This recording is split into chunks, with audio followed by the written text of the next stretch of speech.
Doug Harlow isn't afraid to use his voice. He was a beat poet in Boston. He protested the Vietnam War in D.C. After Franco died, he joined the anarchists tearing up the cobblestones of Las Ramblas. There was a time he could say I love you in a dozen languages, and when his kids were little, he made radio dramas and played all the parts. He works as a reporter in Maine and churns out 7, sometimes 8 articles a week. Doug is a born communicator, but it's not because he has the loudest voice in the room. Emily Kwong has the story. It was the 17th of June, 2005, when 56-year-old Doug Harlow stepped up to the microphone. You know, this really sucks, not having a voice. But it's a message to everybody who can hear this voice now. Don't smoke. Earlier that year, doctors had found cancer on Doug's vocal cords. In order to stay alive, he would have to lose his voice. So while a friend monitored the recording, Doug said some things to his family that he'd never be able to say again. I love you, Mary Lou. Love you. Love you guys. Love you, Johnny. Love you, Georgia. Love you, Mary Lou. I love you, Mary Lou. Here, Sadie. Come on, Sadie. It's been 8 years. There's a new dog. Ugly. Can you sit? Good boy. Would you like to be in a radio documentary? And the throat cancer is gone. A simple yes or no will do. Doug came home from the hospital without vocal cords. That's because surgeons had removed his entire larynx, which is the organ of sound production. They cut a small hole at the base of his throat to allow him to breathe. And to speak, doctors handed him something called an electrolarynx. It was black, palm-sized, and battery-powered. I remember it being like a foreign appendage. Something that was a machine that I was supposed to be able to talk with, through. I didn't give myself any choice.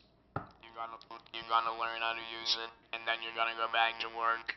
And that was it. Doug is 5'11", with brown eyes. His gaze is direct. The number 13 is tattooed on his left hand, which he applied himself with pencil lead and cigarette ash. This is the hand he speaks with. There's another couple buttons for pitch, up and down, so I could speak at a lower voice. I speak in a higher voice. Not easy to use. It's exhausting. Doug wears his electrolarynx around his neck on a black cord. He'll hold it flush against his throat, and with the push of a button, the voice box vibrates. Kind of like his vocal cords used to. Ladies and gentlemen, start your engines. It's not an unpleasant sound, but you'd never mistake it for a human voice. One of the first times Doug was out in public, he went to a Mr. Paperback bookstore. He approached a female clerk whose back was turned, and I approached her, saying, can you help me? She turned around, screamed, and ran into a back room, slammed the door shut. I said, great, I've got a lifetime of this shit. Doug rebounded quickly. He returned to work at the Morning Sentinel 5 weeks after his surgery.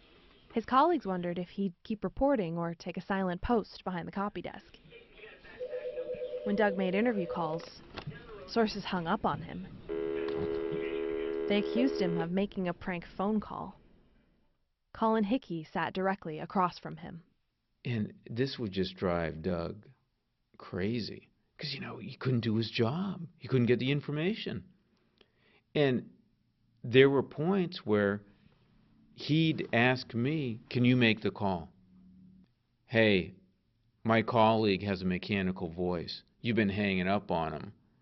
So when he calls next, just hold on and you'll get used to it.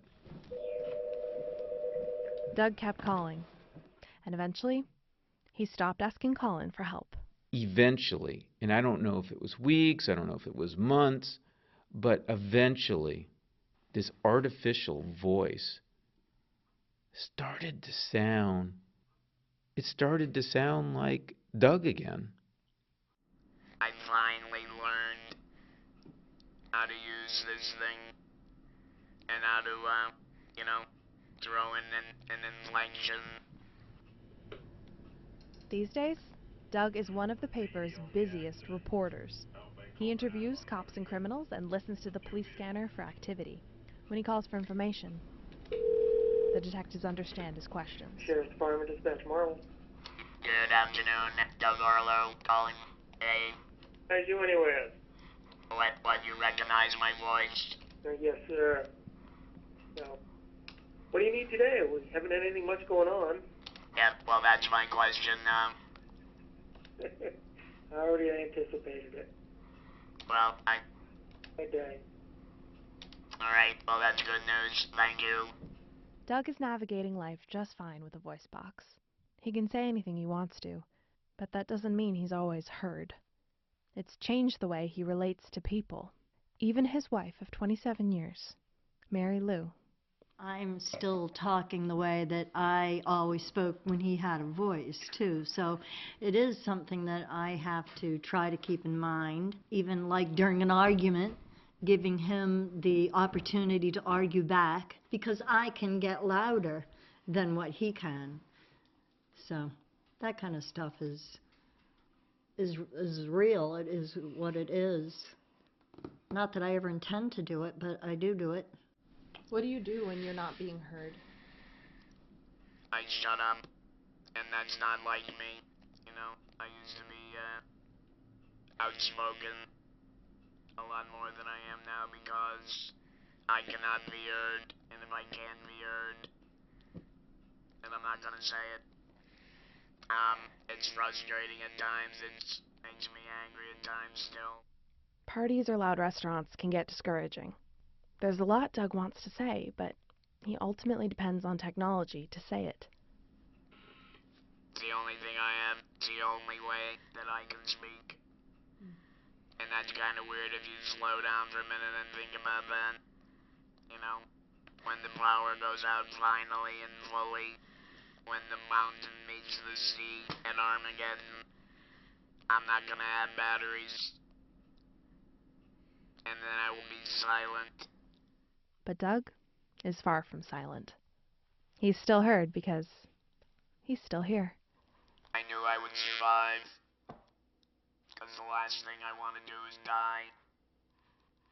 My kids wouldn't have had a father. My wife wouldn't have had a husband.